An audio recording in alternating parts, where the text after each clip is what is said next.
Good evening, ladies and gentlemen. We are gathered here today to look at an evaluation and a presentation on cloud computing. Let me first introduce myself. I am Asitha Jayamaha, your Chief Information Officer. And now let me clarify to you what are the objectives of this presentation.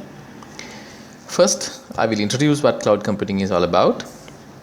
Then analyze the pros and cons of cloud computing.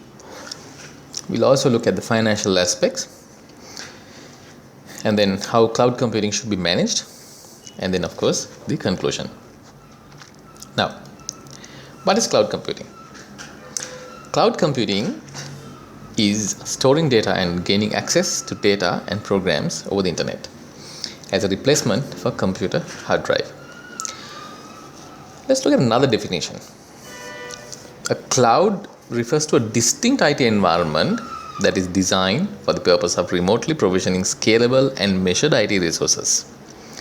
The term originated as a metaphor for the internet, which is in a sense a network of networks providing remote access to a set of decentralized IT resources.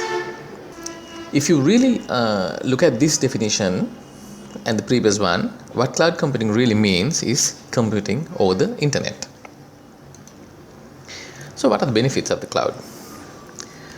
It's a cost-saving mechanism, speed of deployment, better alignment of technology and scalability, less effort in managing technology, environmental benefits. I will elaborate on this a little further down. Then what are the associated risks?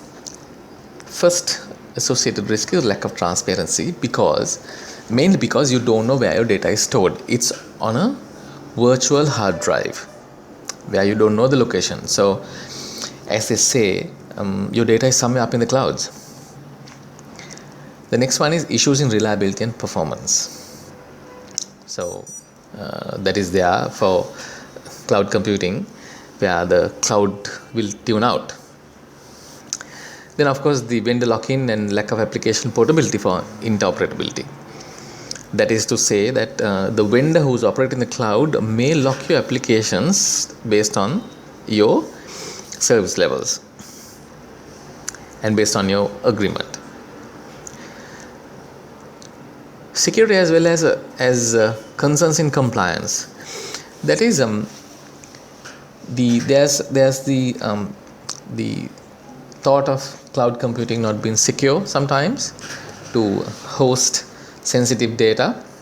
And of course, as far as our industry is also concerned, the lack of the concerns in compliance, because we are storing customer information and this information may be cross-border, and then it will come under different jurisdictions of different data protection acts.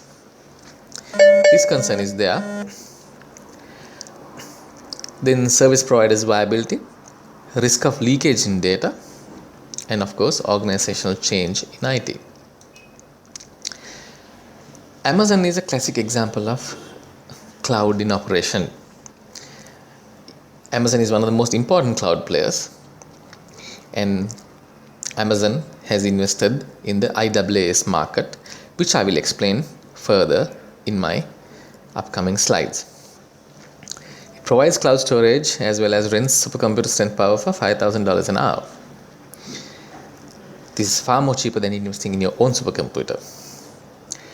Amazon is focused on the enterprise market, adding more security features to cloud and also hiring enterprise salespeople. Coming back to the advantages of the cloud, cost efficient. This means you don't have to invest in hardware, not much. Unlimited storage. Also, more important, this is scalable. You can start from a small storage, and as and when your requirements grow, you can grow your storage. You don't have to buy storage and wait for your requirements to catch up with the space. You can buy it as you go. Automatic software integration and recovery and backup is seamless. Better and easy access to information, and of course quick deployment. Disadvantages of cloud: technical issues which are there for any computer system, security issues which I explained earlier, and of course prone to attack, that is there for any computer system again. What are the recommendations that I can give you? First, the benefits of scale. That is, it's scalable IT, scalable resources. You can grow your resources as and when you require, and you can downscale your resources as and when you don't need. You never have to carry any redundant capacity. It's a market differentiator. That is, it gives you a better bottom line advantage by lowering your costs. Managed security services, audit and evidence gathering, timely, effective and efficient updates. You don't have to wait for a long time to updates. Then resource concentration. So what are the 3 layers of cloud computing? First, you get software as a service. Second, you get platform as a service. Third, you get infrastructure as a service. So what are we talking about here? Software as a service, SaaS, is defined as software that is deployed over the internet. Classic example, Groupon. Platform as a service, or PaaS, can be defined as a computing platform that allows the creation of web applications quickly and easily, and without the complexity of buying and maintaining software and infrastructure underneath it. So you get your platform, you develop your application, you deploy it, and you give your platform away. Infrastructure as a service, IaaS, is a way of delivering cloud computing infrastructure, servers, storage, network and operating systems as an on-demand service. I say that again. Infrastructure as a service is a way of delivering cloud computing infrastructure, servers, storage, network and operating systems as an on-demand service.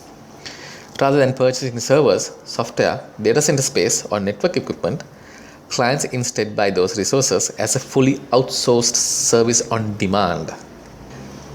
Let's look at the financial aspects. We deploy a cloud computing system will of course have the expenses that are shown on top in negative values. You need to subscribe to the cloud, then you need to have bandwidth, you need to install it, ongoing IT support and end-use IT support.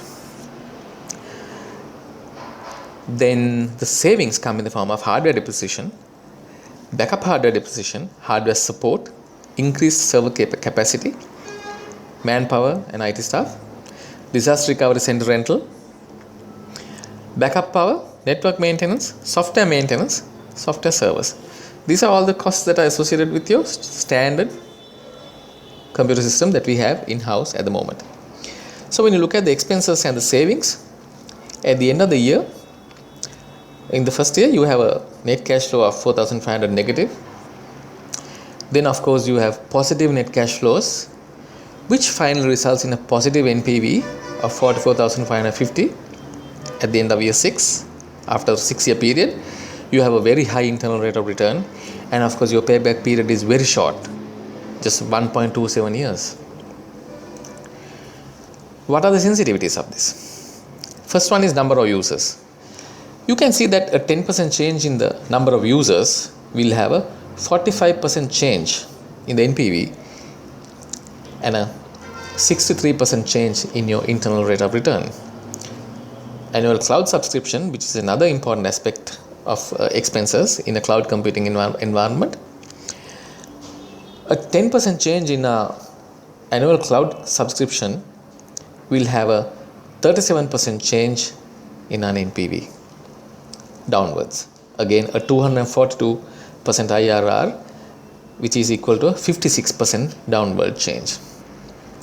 Then virtual private network bandwidth and connectivity for the cloud may be less sensitive.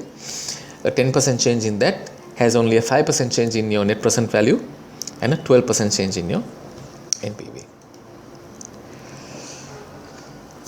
So if you move into a cloud computing environment, how should it be managed? It should be managed on availability, compliance, governance, and service interruptions. They are by recognizing what are the most sensitive data components. Thank you, ladies and gentlemen.